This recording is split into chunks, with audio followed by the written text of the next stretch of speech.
제가 말씀 준비를 짧게 했는데 짧게 한 이유는 이 시간에 강의 내용이 중보기도에 관한 거잖아요. 기도에 관한 거잖아요. 작년에 제가 스몰 그룹 강의를 하고 나니까 정말 많은 분들이 찾아오셨어요. 정말 기도를 잘하고 싶습니다. 정말 제대로 기도해 보고 싶어요. 어떻게 해야 됩니까? 본인들이 현재 씨름하고 있는 기도의 문제에 대해서 많은 이야기를 나눠주셨어요. 더 기도하는 자가 되고 싶습니다. 더 기도의 능력을 얻고 싶습니다. 어떻게 해야 됩니까? 제가요, 많은 분들의 이야기를 듣고 서로 대화를 나누면서 제가 한 가지 답을 내린 게 있어요. 기도에는 어떠한 빠른 길이 없습니다. 그냥 무릎 꿇는 게 정답입니다.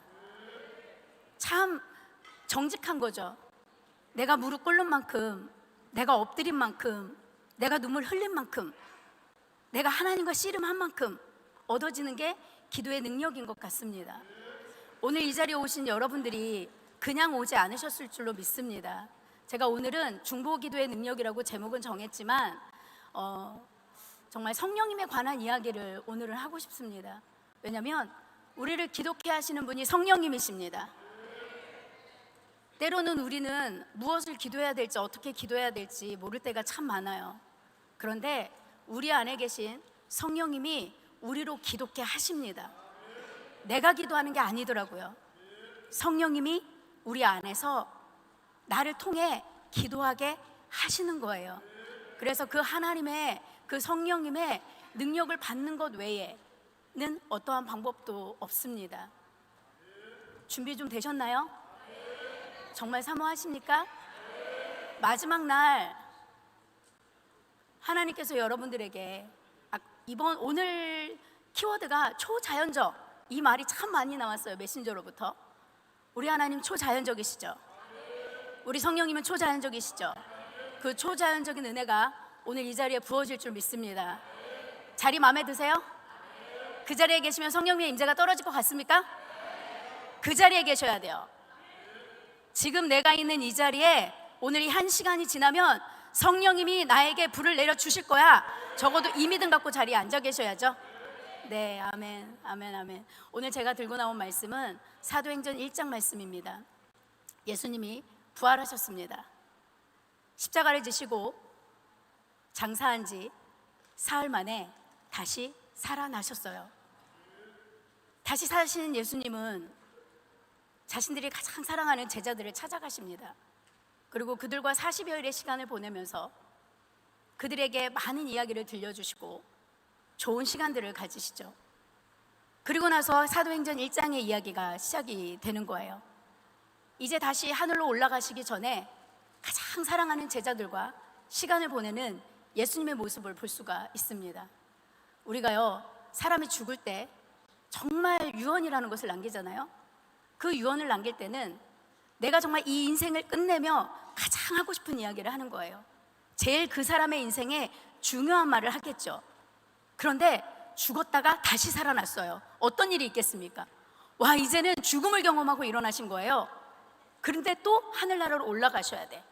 사랑하는 제자들과 또 헤어져야 됩니다. 이 예수님의 입에서는 얼마나 중요한 이야기가 나올까요?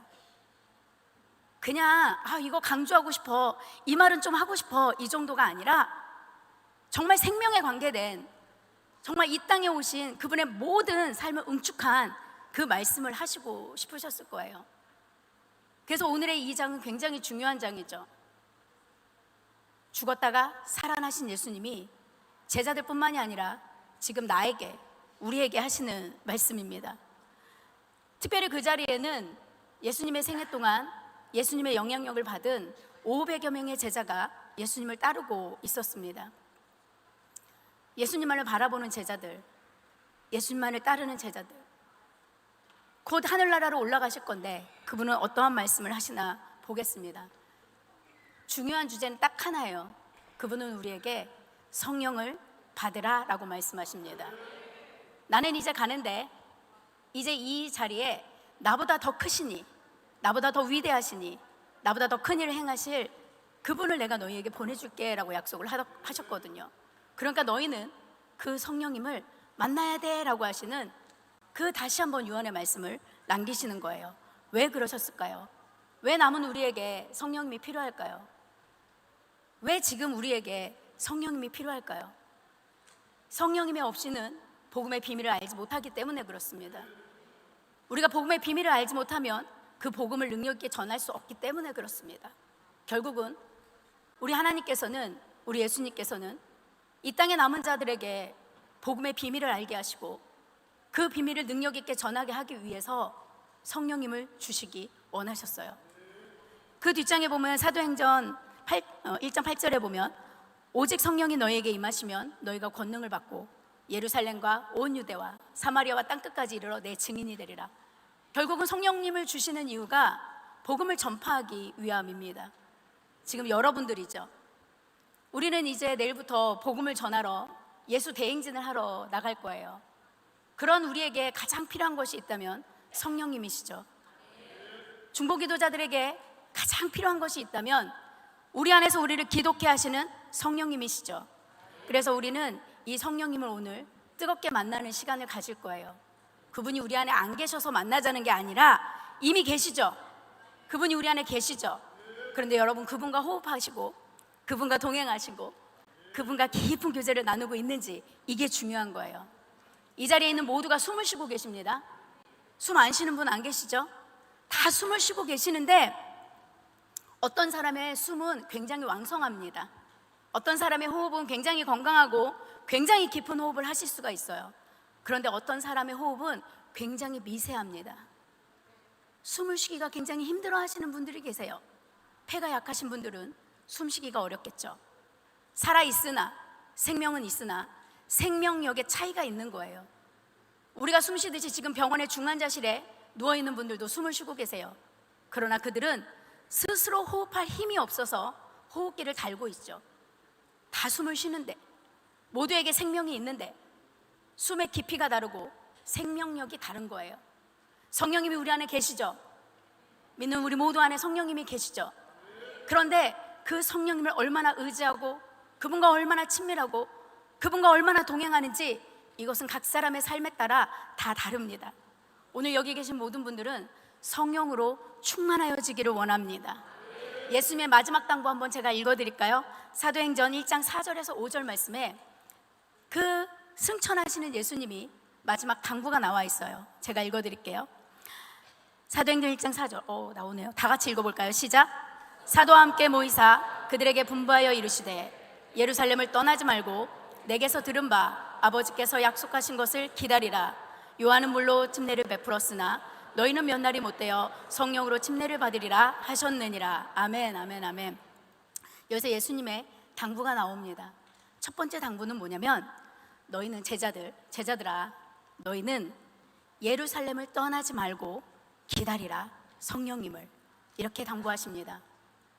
이들이 있는 이 지역에서, 이 자리에서 떠나지 말라라고 당부하시고 너희는 기다리라 라고 하십니다. 지금 이 자리에도 성령님의 불과 같은 임재를 사모하시는 분들이 계시죠. 성령님의 깊은 감동을 사모하시는 분들이 계시죠. 깊은 은혜를 사모하시는 분들이 계실 거예요. 나 지금까지 같은 이 상태로 나는 더 이상 살 수 없어. 이대로 사느니 나는 더 깊은 성령님의 은혜를 만나야 돼. 내 인생을 여기서 끝맺을 수 없어. 내 인생은 이 자리에서 여기에서 만족할 수 없어. 나에겐 지금 더 깊은 은혜가 필요해. 더 깊은 하나님의 능력이 필요해. 더 깊은 사랑이 필요해 라고 하시며 이 자리에 달려나오신 분들이실 거예요. 여러분의 그 사모하는 깊이만큼 오늘 성령님께 계속해서 아뢰드리시기를 원합니다.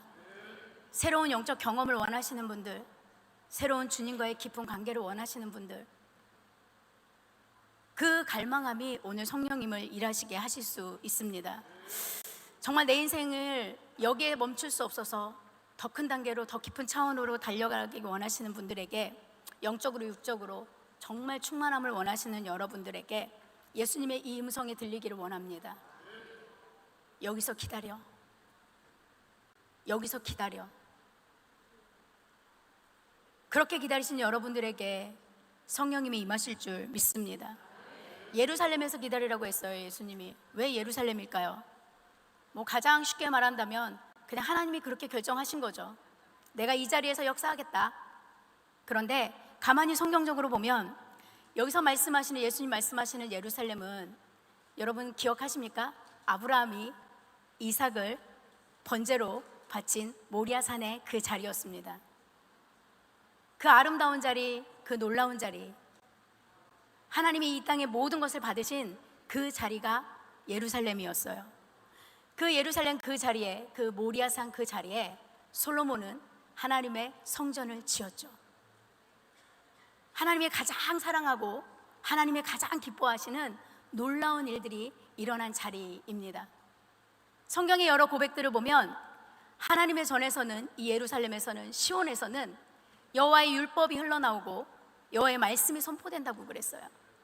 하나님의 진리의 말씀, 진리의 영이 선포되는 것이 바로 이 예루살렘입니다. 그리고 그 진리의 자리에서 우리 예수님은 십자가에 피 흘려 돌아가셨죠. 예수님과의 너무나도 아름다운 기억이 있는 그분의 생애를 바친 그러한 자리였습니다. 이 자리에 이제 하나님의 교회가 탄생을 하게 되죠. 하나님의 교회가 탄생하는 이 놀라운 자리, 성령님이 임재하실 수밖에 없는 이 자리입니다. 하나님께서 결정하신 거예요. 내가 나의 영을 여기에 부어주겠다라고요. 오늘 여기 앉아 계신 한 사람 한 사람에게 우리 하나님의 이 사랑의 음성이 들려주시기를 원합니다. 사랑하는 아들아, 사랑하는 딸아, 내가 오늘 이 자리에 오늘 너에게 나의 영을 부어주겠다. 이 음성이 들리면 끝난 거예요. 우리 사람의 인생은 하나님의 음성을 듣는 순간 시작되고 하나님의 음성을 듣는 순간 끝나는 거죠. 하나님이 그분의 마음을 우리에게 부어주시겠다고 작정을 하신 거예요. 오늘 이 밤 여러분들이 생각하시는 것보다 우리 하나님은 더 큰 계획을 가지고 여기 와 계십니다. 아까 어떠한 사역자분들은 이곳에서 천사를 보았다, 많은 것들을 경험했다라고 하셨는데, 우리가 무엇을 상상하든지 그 이상의 것을 가지고 성령님 이 자리에 와 계십니다. 기도하는 자들에게 때때로 우리 하나님은 너무나 놀라운 감동을 주실 때가 있어요. 우리가 기대하지 않았는데도 많은 뜻을 부어주실 때가 있습니다. 그런데 그 감동은요, 너무나 중요한 감동들이에요. 우리의 인생에 있어서. 가끔 하나님은 우리가 순종하기 굉장히 어려운, 따르기 어려운, 불편한, 힘든 음성을 우리에게 들려주실 때가 있죠. 오늘 여러분들이 이 자리까지 달려오시기까지 많은 대가지불을 하셨다고 들었습니다. 시간을 내어서, 재정을 들여서 불편한 몸을 이끌고 이 자리에 오신 줄 믿습니다. 그런데요, 그러한 감동을 하나님께서 여러분에게 주실 때 모든 사람이 다 한 번에 예스하지는 않으셨을 거예요. 왜냐하면 때로는 하나님의 음성이 우리에겐 너무나도 순종하기가 어렵습니다. 불편하고요, 힘들고 과감하게 결정할 수 없을 때가 참 많이 있습니다. 제자들도 그랬어요. 제자들도 예수님이 이 자리에서 예루살렘을 떠나지 말고 기다려 했는데, 어떠한 제자들에게는 예루살렘이란 자리가 굉장히 어렵고 힘든 자리였어요. 베드로를 생각해 볼까요? 베드로는 이 자리에서 예수님을 부인했던 자입니다. 예수님을 3번 부인하고 인생의 어려움을 맞닥뜨린 자였죠. 자신의 부끄러움과 자신의 수치가 남아있는 그 자리에 머물러 있어야 돼요. 핍박을 받는 예수 그리스도의 제자들이 남아있기 굉장히 어려운 자리였을 수도 있어요. 이 자리를 도망치고 싶고, 이 자리를 떠나고 싶고, 이 자리에서 벗어나고 싶은 제자들도 있었을 거예요. 조금 더 편한 곳으로, 조금 더 쉬운 곳으로, 조금 더 여유로운 곳으로 달려나고 싶었던 제자들도 있었을 거예요. 그런데 예수님은 떠나지 말고 여기서 기다려라 라고 합니다. 그때 예수님의 제자들은 그 자리를 지켜냈죠. 그 음성을 들은 500여 명의 제자들 중에서 120여 명이 마가의 다락방에서 예수님의 말씀에 순종해서 기다리고 있었던 거예요. 어떻게 보면 굉장히 미련하죠. 눈에 보이는 것도 아닌데, 지금 손에 잡히는 것도 아닌데, 그 자리를, 예수님이 없는 그 자리를 지키고 있는 제자들의 모습이 세상적인 시각에서 보면 너무 미련합니다. 너무 어리석습니다. 대책이 없는 것 같습니다. 그런데요, 여러분, 이런 제자들의 미련한 순종이, 이런 제자들의 우리가 보기에는 어리석은 그 순종이 하나님은 얼마나 그들의 순종을 기쁘게 받으셨을까요? 하나님은 얼마나 좋아하셨을까요? 여러분에게 핍박이 다가오고 환난이 다가오고 어려움이 다가올 때 받은 말씀에 순종해서 어떠한 자리를 지킨다는 것, 받은 말씀에 순종해서 주님을 기다린다는 것은 쉽지 않습니다. 그런데 그러한 쉽지 않은 결정을 하는 제자들에게 내린 상들이 있음을 볼 수가 있습니다. 저는 이 120명의 예수님을 끊임없이 기다린 미련한 제자들에게 미련하다는 말보다는 우직하다는 조금 좋은 한국적인 표현을 써주고 싶습니다. 여러분도 그렇습니까? 이 제자들의 순종이 우직해 보이십니까? 멋져 보이십니까? 대단하게 보이십니까? 예, 그러한 분들에게 오늘 동일한 은혜가 있을 줄 믿습니다. 제가 우직하다란 말을 사전을 한번 찾아봤어요. 꾸준하고 융통성 없이 한 가지 일을 끝까지 밀고 나가는 성격이래요. 좋은 표현이죠. 조금 부정적인 표현으로 표시를 한다면 어리석거나 고집이 세다는 이러한 의미로도 사용이 되기도 하죠. 여러분, 기도하다 보면요, 상황에 상관없이 순종해야 될 때가 있어요. 정말 하기 싫은데요, 주님이 하라라고 하시면 그 일을 해야 될 때가 있어요. 정말 하고 싶은 게 있는데 하나님이 하지 말라 하시면 하지 말아야 될 때가 있습니다. 순종은 그런 거예요. 그럼에도 불구하고 하는 것이 순종이죠. 저도 제 인생을 되돌아보니까 제가 쉽게 선택했던 순종, 쉽게 따를 수 있었던 순종은 제 기억에 별로 남지 않아요. 근데 지금 50년이 넘는 인생을 살면서 제 기억에 남는 순종은 정말 제 인생에 불가능했을 때 했던 순종이 기억에 남습니다. 정말 하기 싫어했는데 했던 순종이 기억에 남습니다. 정말 할 수 없는 중에 했던 순종이 저의 기억에 남아요. 제 기억에 남았다면 우리 예수님의 기억에도 남았겠죠? 어떤 기억으로 남았을까요? 어떤 기억으로 남았을까요? 우리 하나님은요, 참 우리에게 감탄을 잘하세요. 우리가 뭐 작은 걸 하나를 잘해도 와! 라고 하는 표현을 해주시는 분이 우리 하나님이십니다. 그 감탄을 잘하시는 우리 하나님이 우리가 했던 모든 순종에 당연히 감탄사를 바라셨겠죠. 그런데 특별히 우리가 할 수 없는 순종에 우리가 그것을 순종했을 때 우리 하나님은 어떠한 감탄사를 바라실 수 있을까요? 시작! 그 정도입니까? 그 정도로 감탄하시는 거예요? 네, 정말 하나님은요, 와, 내가 감동했지만, 내가 너에게 감동을 주었지만 네가 이렇게까지 할 줄 몰랐어, 이랬을 거예요. 우리 송교 목사님 런던 땅에 하나님께서 보내실 때 물론 하나님의 감동으로 이 자리에 오셨을 거예요. 그런데 그분의 순종함을 보고 우리도 놀랬지만 하나님은 더 놀랬을 줄 믿습니다. 이가 3개가 빠지기까지, 그렇게 몇 분씩 맞기까지, 이거는 우리가 도저히 상상할 수 없는 일이죠. 그런데 그러한 순종을 했을 때 인간들도 감탄하는데 우리 하나님의 감탄은 얼마나 크겠습니까? 하나님의 기억에 완전히 남는 거예요. 하나님의 심장에 각인이 된다고 그러죠. 하나님의 심장 안에서 우리 송기호 목사님의 인생의 이런 기억들이 늘 파노라마처럼 흘러갈 거예요. 잊혀지지 않을 기억일 거예요. 그분에게 있어서. 제자들의 순종도 그러했습니다. 도망칠 수 있었는데, 벗어날 수 있었는데, 쉽게 갈 수 있었는데 굳이 120여 명이 남아서 마가의 다락방에서 성령님을 기다린 제자들에 대해서 예수님은 얼마나 놀라셨을까요? 얼마나 기뻐하셨을까요? 굉장히 기뻐하셨을 것 같아요.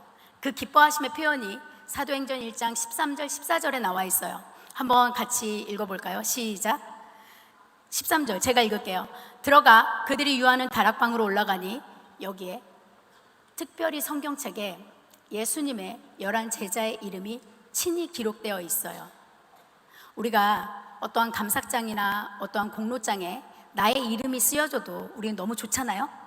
그런데 성경에 예수님의 제자들 이름을, 그 자리에 있던 예수님의 11 제자의 이름을 굳이 써주셨어요.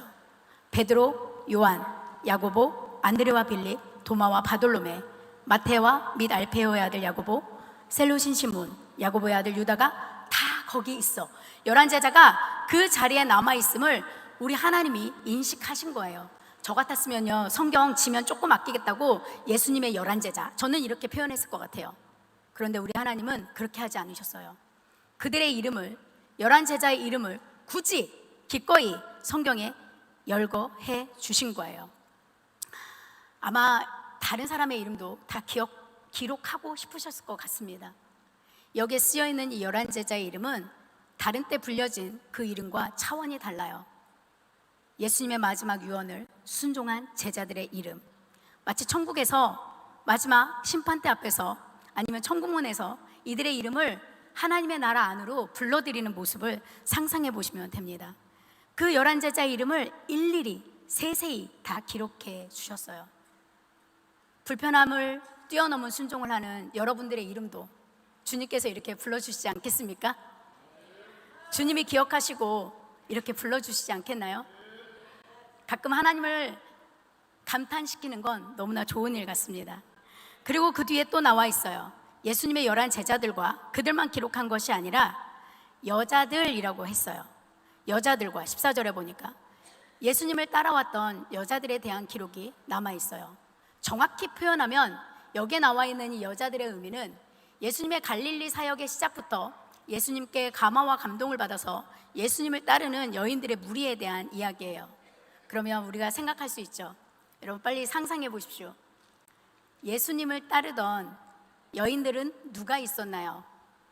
그냥 따르는 여인들 말고요, 예수님의 심장에, 예수님의 마음에, 예수님의 기억에 각인될 만한 여인들은 누가 있었을까요?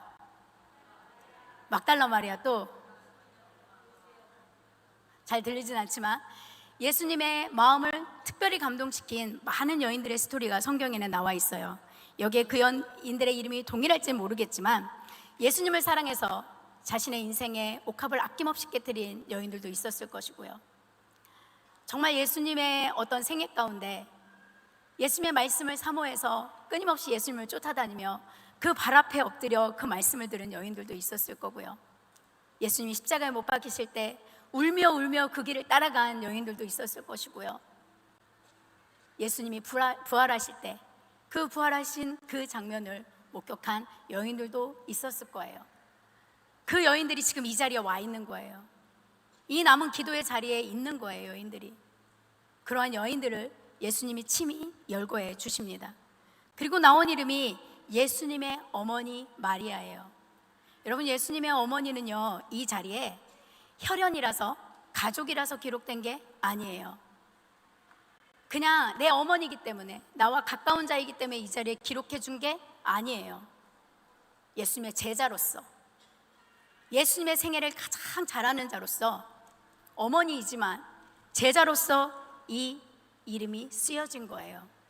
예수님의 생애를 따라온, 예수님과 동행한, 예수님을 바라본, 예수님께 기억될 그 이름을 적어주신 거예요. 거기에 뒤에 마지막으로 예수님의 아우들이 나와 있네요. 예수님의 아우들이 어떠한 자들이었습니까? 사실은 성경 기록에 자세히 보면은 예수님의 네 아우들은 예수님이 십자가에 죽기까지, 못 박히시기까지 예수님을 믿지 않았어요. 예수님을 그렇게 따르지 않았어요. 예수님의 부활을 목격한 그 제자들이, 아우들이 이제 제자로 변화된 이 증거가 여기 나와 있는 거예요. 자기 형이기에, 그쵸?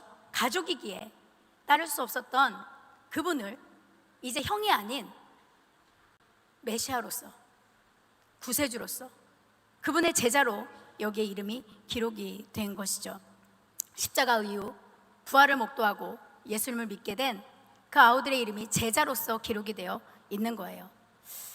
그 마가의 다락방에 예루살렘을 떠나지 않고 모여든 120명의 제자들, 기다리라는 그 말 한마디에 불편한 순종을 하게 된 그 제자들이요, 그들에겐 공통점이 하나 있었어요. 그들은 예수님의 모든 사역을 기억한 자들이었죠. 예수님과 동행한 자들이었어요. 예수님과 함께한 자들이었어요. 예수님을 사랑한 자들이었죠. 예수님을 사랑하는데 그냥 적당히 사랑한 자들이 아니었던 거예요. 대충 사랑한 게 아니었어요. 어느 정도 사랑한 게 아니었어요. 일반적으로 사랑한 게 아니었어요. 이들은요, 죽음을 각오하고 예수님을 사랑했죠. 목숨을 걸고 예수님을 사랑했던 거예요. 주님의 심장에 각인된 자들, 주님을 생명을 걸고 따라가는 자들, 이미 그들의 영광과 육이 십자가를 통과한 그런 자들이었죠. 이러한 자들 가운데 성령이 임하시고 이러한 자들을 통해 하나님의 교회가 탄생한 거예요. 여기 영국의 송교 목사님이 1000개의 교회를 개척하고 싶다고 하셨어요. 하나님의 감동이겠죠. 그러면 우리에게는 이제 뭐가 필요한지 알겠죠. 교회는 어떻게 탄생하는 것입니까? 예수님을 생명을 걸고 따르는, 죽기까지 예수님을 사랑하는 그 사람들을 통해, 성령님의 임재를 통해 교회가 시작되는 거예요. 하나님의 놀라우신 은혜가 이 런던 땅에 그렇게 부어지기를 원합니다. 성령님의 임재가 교회의 시작입니다. 성령님의 임재가 교회의 시작입니다. 여러분의 신앙의 오늘부터의 시작도 성령님의 임재가 되기를 원합니다. 주님과 함께 걸어왔던 자들, 주님과 동행한 자들, 그 보혈을 통과한 자들, 십자가를 체험한 자들, 부활을 목격한 자들, 성령님을 사모하는 우리를 통해 이 땅의 교회가 세워질 줄 믿습니다. 이렇게 순종한 제자들이 모여서 한 게 있어요. 무엇을 하였냐면요, 물론 기도를 하였겠지만 그 앞서 한 단어를 더 보자면 그들은 마음을 같이 했다라고 그랬어요. 기도했다라고 하는 단어보다 사실은 더 중요한 단어라고 생각을 합니다. 120여 명이 모였는데 전에는 안 모였었나요? 예수님을 다닐 때 수없는 군중들이 예수님을 따라다녔잖아요. 더 많은 인파가 예수님을 따라다녔거든요. 그런데 거기엔 없었던 것이 있어요. 오늘 이 자리만 있었던 게 있어요. 그게 뭐냐면 마음을 같이 했다는 거예요. 사람들이 모이기만 한 것이 아니라, 순종만 한 것이 아니라 제일 중요한 것은 마음을 같이 했다는 거예요. 이들의 마음은요, 십자가 사건 이전에는 다 깨어진 마음이었습니다. 분열된 마음이었어요. 하나 되지 못한 마음이었어요. 기억나시나요? 제자들이 십자가를 지시러 예루살렘에 올라가시는 예수님을 따라갈 때 제자들 뭐 했습니까? 나는 우편에, 나는 좌편에. 이들은 서로 세상적인 가치와 욕심으로 예수님의 우편에, 예수님의 가장 가까이, 그걸 통해 싸운 자들이었어요. 교회나 성도들이 모인다고 할지라도 거기에 마음을 같이 하지 않으면 우린 다 깨어진 자들이에요. 우리는 다 상한 자들이죠. 다 십자가를 통과한 자들이라고 할 수가 없어요.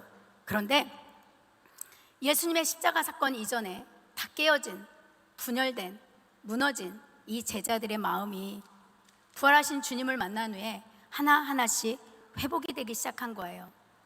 깨어진 관계들이 회복이 되고요, 그 마음의 상처들이 회복이 되고요, 그 회복된 그 자리에 하나님의 마음이 계속해서 부어지는 거죠. 여러분, 우리가 복음을 만났습니다. 그리고 십자가를 통과했습니다. 성령을 힘입었습니다. 그러면 우리에게 나타나는 정말 중요한 증거 하나는 분열의 영은 떠나간다는 거예요. 우리 성령님의 영은 하나 되게 하시는 영이잖아요. 성령이 임했다라고 하는 증거 중에 가장 큰 증거 하나는 분열된 마음이 떠나가고, 우리는 다 각기 다른 처소에서 만났지만 우리가 하나 될 수 있다는 거예요. 우리가 마음을 같이 할 수 있다는 거예요. 그러면 이 마음을 같이 하는 것은 누가 하는 일입니까? 우리가 하는 일이 아니라 성령님이 하시는 일입니다. 성령님이 우리에게 임하시면은요, 전에는 할 수 없었던 일들이 가능하게 됩니다. 불가능한 일들이 다 가능해져요.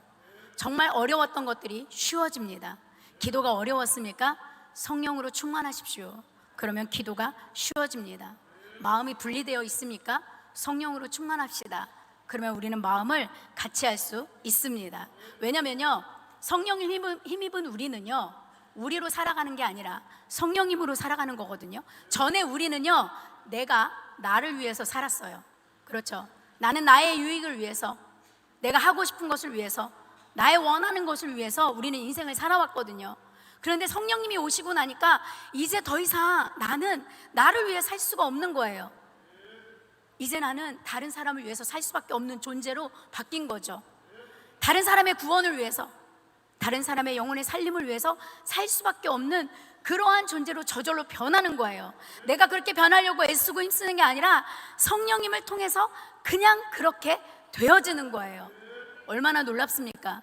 내가 할 수 없는 그것을 성령님이 하십니다. 여러분, 제가 지난주에 저희 금요 강단에서 설교한 내용이 있는데요, 우리 인간의 자아의 본성은 얼마나 악한지 아세요? 우리 자아는요 끊임없이 악해요. 인간 본성은 끊임없이 이기적이죠. 성경의 마지막 때에 많은 사람들의 특징이 나오는데, 그 특징 중에 첫 번째 나오는 게 모든 사람들이 자기를 사랑하며 이렇게 나와요. 뭐 한다고요? 마지막 때가 갈수록 모든 사람들이 누구를 사랑해요? 나를 사랑해요. 나를. 나의 유익, 나의 원함, 나의 이익을 위해서 살고 싶어요. 다른 사람을 위해 사는 것은 너무나 어려워요. 창세기에도 나와 있죠. 우리 인류 최초의 조상인 아담도요, 그들이 범죄하고 나니까 그들 가운데 가장 크게 역사하는 게 뭐냐면 이기심이었어요. 자기를 사랑하는 자아, 자기로 똘똘 뭉친 이기심이 아담과 하와를 주장하기 시작했어요. 그들은 서로를 탓했죠. 그리고 자기를 변명합니다. 그리고 자기를 합리화합니다. 그들의 자녀들은요, 인생을 살아가면서 특히 가인은 시기와 질투와 미움으로 동생을 죽입니다. 얼마나 끔찍한 일입니까? 그런데요, 인간의 이기심이 얼마나 놀랍냐면요, 동생을 죽이고 났어요, 동생의 피가 땅에서 울부짖습니다. 그런데도요, 이 가인은 하나님의 그 경고 아래, 하나님의 말씀 아래 회개하고 나오는 것이 아니라, 내가 유리방황하게 되면 사람들이 나를 죽이지 않겠습니까? 나를 보호해 주십시오. 누구에 대한 이야기가 나옵니까? 동생에 대한 사죄, 동생에 대한 미안함, 내 죄에 대한 회개가 나오는 것이 아니라, 남은 내 생명을 살려주십시오, 그래도 나를 보호해 주십시오 하나님 하며 부르짖는 가인의 모습을 볼 수가 있어요. 인간이 얼마나 어리석고 이기적입니까? 이게 우리예요. 그런데요, 복음을 통과한 우리는요, 성령님을 모신 우리는 이게 처리된 자들이잖아요. 이기적으로 살고 싶어도 살 수 없는 존재가 되어버린 거예요. 존재가 바뀌어버렸다고요.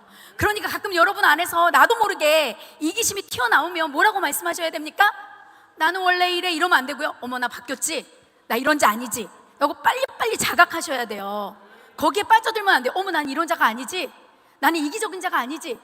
나는 다른 사람을 위해서 사는 자지? 라고 원래 여러분, 예전에 과거에 예수 믿기 전에 여러분이 아닌 예수 믿은 후에 여러분의 정체성을 제대로 찾아가셔야 돼요. 여러분 어떤 자예요? 여러분은 나는 능히 다른 사람을 위해 살 수 있는 자입니다.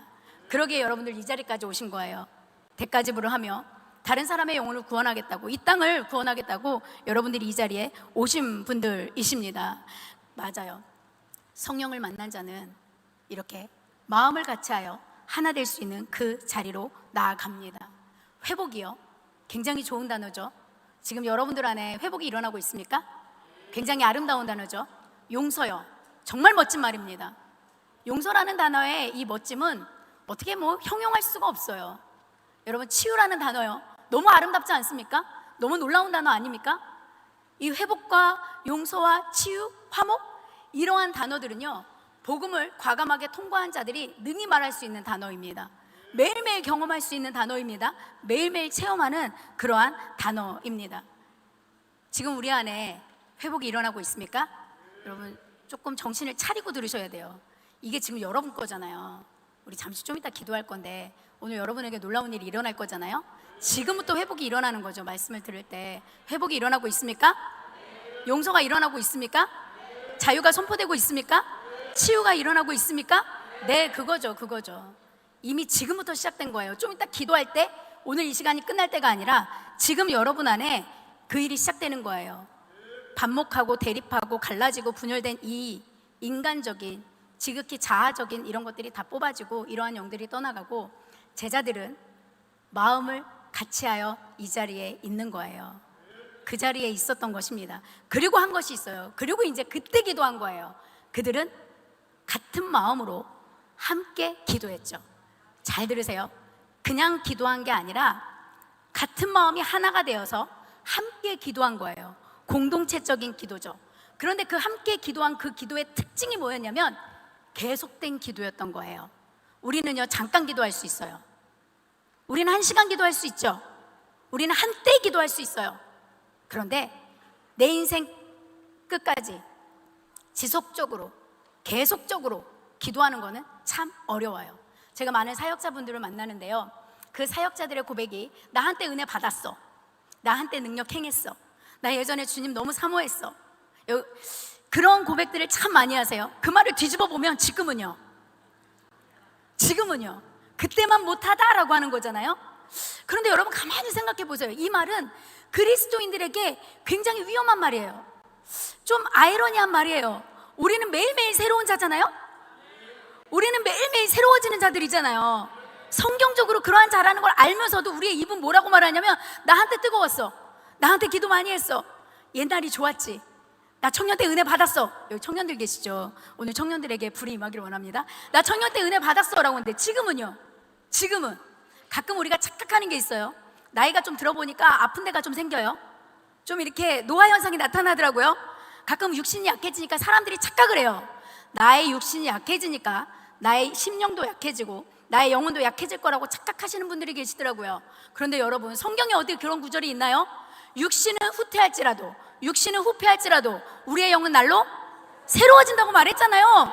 그런데 우리는 50대 아줌마들만 모이면 무슨 얘기 하냐면 갱년기야, 나이가 들어서 이런가 봐, 병이 들어서 그래, 이렇게 말하거든요. 여러분, 우리는 모든 상황 가운데서도 우리는 새로워질 수 있다는 사실을 아는 자들이잖아요. 그러니까 빨리요, 지금 제가 이 말을 하는 이유는 그냥 아멘하라는 것이 아니라 빨리 의문을 가지셔야죠. 내 인생에 왜 그러지? 왜 그러지? 라고 말씀을 들으면 의문을 가지셔야 오늘 기도할 때 변화가 일어날 거 아니에요. 이상하지 않습니까? 이상하다라고 해야 돼요. 이상하다라고 퀘스천 마크를 해야 변화가 거기서 일어나요. 육신은 후퇴하나 내 영혼은 날로 새로워진다고 했는데 왜 이러지? 라고 해야 돼요. 육신의 상태에 상관없이 놀라운 경험들을 하셔야 되는 거예요. 새로운 경험들을 하셔야 되는 거예요. 영의 경험들을 하셔야 되는 거예요. 그게 초자연적인 거죠. 여러분, 제자들은요 그렇게 모여서 마음을 같이 해서 함께 기도하는데 그 기도가 끊이지 않았다는 거예요. 그 기도가 쉼 없이 계속되었다는 거예요. 이들의 기도가 10일이나 갈지 몰랐을 거예요. 첫날 무릎 꿇으며 언제 성령님이 오시지? 오늘 오시려나? 1시간 뒤에? 2시간 뒤에? 3시간 뒤에? 성령님이 언제 오시지? 라고 막 눈을 막 반짝반짝거리며 기도했을 수도 있어요. 이틀이 되었어요. 어제 안 오셨으니까 오늘은 오겠지. 3일째 되니까 그래도 완전 숫자 3이잖아. 오늘은 오지 않을까? 성령이 임하시지 않을까? 우리를 찾아오시지 않을까? 그 기대를 가지고 끊임없이 계속적인 기도를 올려드렸던 거예요. 그래도 성령님이 안 오시네. 4일, 5일, 6일, 7일, 8일, 9일 10일째 성령님이 임했죠. 끈질긴 기도요, 계속된 기도요. 우리가 말은 쉬운데요, 진짜 삶에서 그렇게 해내는 건 쉽지 않아요. 근데 여기 계신 분들은 그러한 기도를 해내시는 분들인 것 같습니다. 여러분, 그렇죠? 그러면 오늘 여러분의 그 계속된 끈질긴 사모함 가운데 하나님이 응답을 주실 거예요. 저도 이제 중보기도 사역을 한다고 하지만요, 저도 사역이 참 어려울 때가 있어요. 제 자신이 힘들 때가 있어요. 그래서 제가 사역을 조금 잘해보고 싶어서 몸부림치려고 기도의 자리로 나아가죠. 기도의 자리에 나아가면 그냥 기도하는 게 아니라 정말 어쩔 때는 몸부림을 치며 기도합니다. 정말 하나님, 저 좀 살려주세요. 하나님, 저 좀 도와주세요. 하나님, 정말 좋은 사역자가 되고 싶어요. 정말 하나님의 일을 대신하는 그런 사역자가 되고 싶어요. 주님, 저 좀 사용해 주시죠 하면서 주님 앞에 몸부림치며 기도할 때가 있어요. 그런데 그렇게 기도를 해도, 끊임없이 기도를 한다고 하여도 제 인생에 주님이 답이 없으실 때가 있어요. 그러면 제가 실망을 해요. 인간인지라. 하나님, 뭐예요? 이렇게 기도했는데 왜 역사하지 아니하시는 거예요? 주님, 왜 이렇게 기도했는데 저는 변한 게 없죠? 제가 끊임없는 지혜와 계시의 영을 요구했는데 저는 지혜도 없고 아직도 계시적이지 않습니다. 뭐 이렇게 말해요. 끊임없는 사랑을 요구했는데 저는 아직도 제가 만나는 모든 사람과 성도들을 다 사랑할 수가 없습니다. 이런 고백을 할 때가 정말 있어요. 저도 저의 어떤 개인적인 마음과 싸울 때가 정말 많이 있거든요. 그런데요, 어느 날 그러한 기도의 자리에서 일어났을 때 주님의 음성이 들렸어요. 좋은 사역자가 되고 싶어서, 훌륭한 사역자가 되고 싶어서, 제대로 주님을 섬기고 싶어서 기도했는데 저는 제대로 못하는 것 같습니다 라고 하는 저에게 주님이 그렇게 말씀하셨어요. 주연아, 제 이름이 수연입니다. 수연아, 너의 기도 자체가 사역이야 라고 말씀해 주셨어요. 이 말씀이 어떤 의미일까라고 생각을 해봤더니, 제가 기도한다고 해서 오늘 매일매일 제 앞에 기적이 일어나는 건 아니에요. 제가 기도한다고 해서 매일매일 제 앞에 성도들이 다 살아나는 건 아니더라고요. 제가 기도한다고 해서 응답이 바로바로 제 눈앞에 떨어지는 건 아니에요. 그런데요, 제가 기도함으로 인해서 저는 그 시간에 주님과 동행을 하게 됐죠. 저의 인생의 연약한 가운데 역사하시는 하나님을 만나게 되는 거예요. 물론 저의 노력 굉장히 중요하죠. 저의 인내함도 중요하죠. 저의 힘쓰고 애씀도 참 중요해요. 그런데 사실은요, 여러분, 하나님은 나의 노력 없이도 일하실 수 있잖아요. 나의 인내 없이도 일하실 수 있거든요. 사실은 제가 없어도 하나님은 능히 일하실 수 있거든요. 그런데 제가 발견한 건 뭐냐면, 내가 없어도 주님은 모든 게 가능하신 분인데, 마치 주님은 기도의 자리에서 매일매일 나에게, 수연아, 나에겐 너밖에 없어. 너가 나의 전부야. 내가 너와 함께 라고 말씀해 주시면서 저 하나를 너무 끔찍히 생각해 주시는 거예요. 저의 열심과 노력이 아닌 제 존재만으로 저를 기뻐해 주시고 사랑해 주시는 주님이 계시더라고요. 저는 기도의 자리에서 사역을 잘하는 사역자가 아니라 주님의 눈에서 저를 향한 사랑의 꿀이 뚝뚝 떨어지는 그걸 발견하게 되는 거예요. 결국은 제가 기도했더니요, 사역이 원활하게 왕성하게 잘 되더라. 그거보다는 주님의 사랑을 제가 매일매일 만나가는 거예요. 주님으로 제가 매일매일 채워지는 거죠. 주님을 얻게 되는 거더라고요. 우리 하나님이 왕이십니다. 우리 하나님이 우리의 전부이십니다. 그 전부이신 주님이 그냥 저와 함께 계심을 그냥 기도 가운데서 느끼는 거더라고요. 이렇게 끊임없이 계속되는 기도 가운데, 기도 자체가 사역이라는 이 마음으로 똘똘 뭉쳐서 기도하는 이 제자들에게 그 멈출 수 없는 기도의 시간은 그들의 인생에 성령을 받았다라고 결과적으로만 끝낼 수 있는 게 아니라, 그 10일 동안 끊임없이 성령님을 기다리며 하나님을 고대하며 예수님을 그리워하며 한 기도는 그들의 인생에 잊지 못할 10일이 되었을 거예요. 사실은 우리는 성경을 읽다가 10일 후에 성령이 임했다 딱 하고 결과적인 이것만 보거든요. 그런데 여러분, 가만히 생각해 보세요. 성령님이 멀리 그냥 떠나 있다가 그들의 무리가 10일 동안 기도를 하는데, 그들 무리에 떠나 있다가 내가 10일 후에 짠하고 저들 가운데 나타나야지, 불같이 바람같이, 이렇게 생각하셨을까요? 아니요. 여러분, 성경을 가만히 읽어보시면 그들이 끊임없는 기도를 계속하는 그 10일의 내내 성령님 어디 계셨을까요? 성령님 어디 계셨을까요? 그냥 하늘나라에 계시다가 그때 그냥 짠하니 나타나셨을까요? 아니요. 그들 곁에 계셨어요.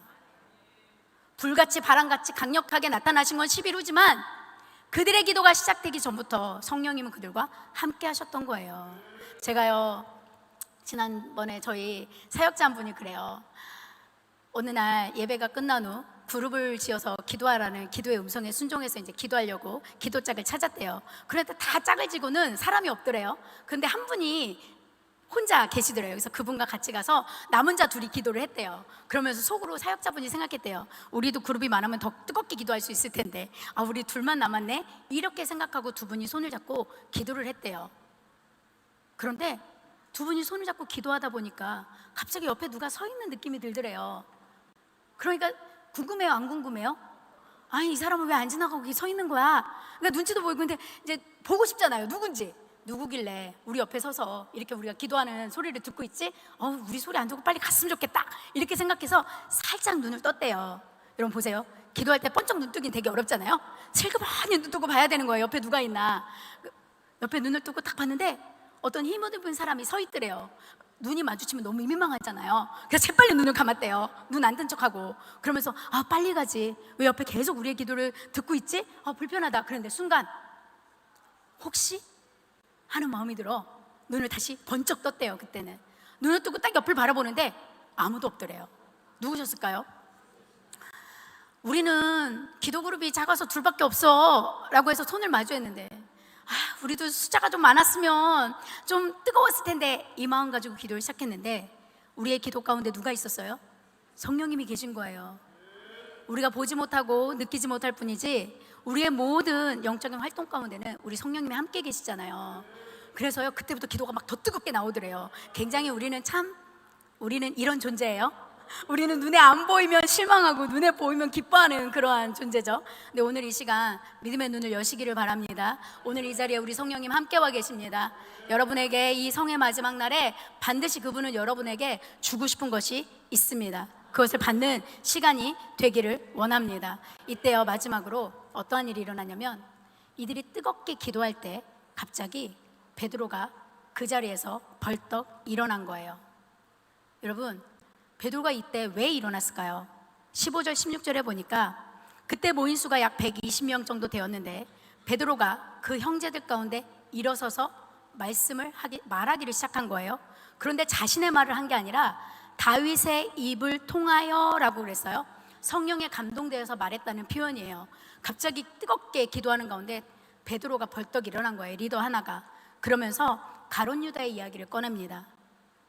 예수 잡는 자들의 길잡이가 된 유다를 가리켜 미리 말씀하신 성경이 응하였으니 마땅하도다. 이 사람은 본래 우리 수 가운데 참여하여 우리의 이 직무의 한 부분을 담당한 자였더라 하면서 가룟 유다의 이야기를 꺼냅니다. 여러분, 이건 굉장히 중요한 포인트예요.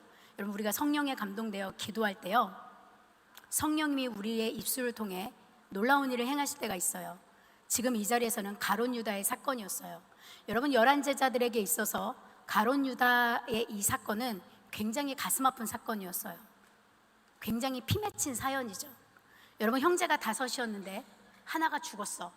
그러면 나머지 4형제들은 인생을 살면서 이 형제에 대한 얘기를 쉽게 할 수 있을까요? 없어요. 말을 꺼내기 너무 어려워요. 너무 힘이 든 거죠. 너무 가슴이 아파서 비밀 아닌 비밀이 되어버리는 거예요.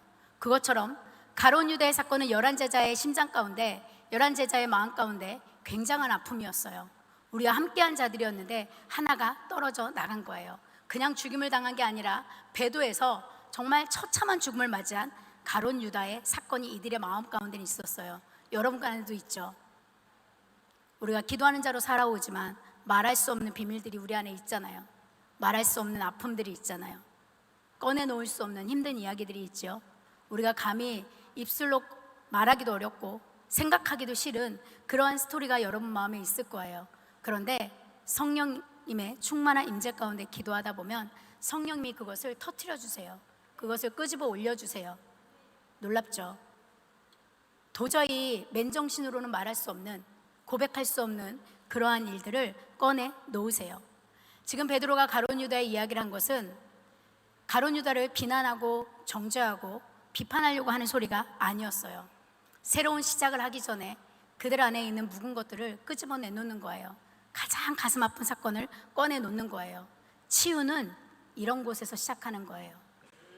우리 안에 가장 불편하고 가장 수치스럽고 가장 부끄럽고 가장 아픈 것들, 나로는 할 수 없는 것을 꺼내 놓을 때 그 일에 대한 치유와 회복이 우리한테는 일어납니다. 공동체의 부흥 이전에 하나님은 우리를 회개케 하시는데 그것이 가장 부끄러운 것, 가장 수치스러운 것, 가장 죄된 것을 꺼내놓게 하실 때가 있어요. 개인과 공동체의 아픔과 상처를 꺼내놓게 하실 때가 있어요. 왜냐면요, 이것 가지고는 주님 앞에 정직하게 나갈 수 없기에, 이 죄 가지고는 하나님 앞에 도저히 설 수 없기에 하나님이 먼저 우리를 만져주시는 거예요.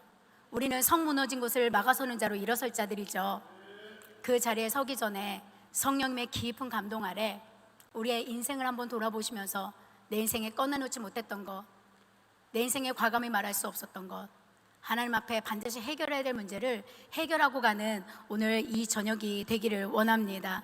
그리고는 하나님 베드로에게 지혜가 임해서 그 유다의 빈자리를 마띠아를 통해 맡겨주시죠.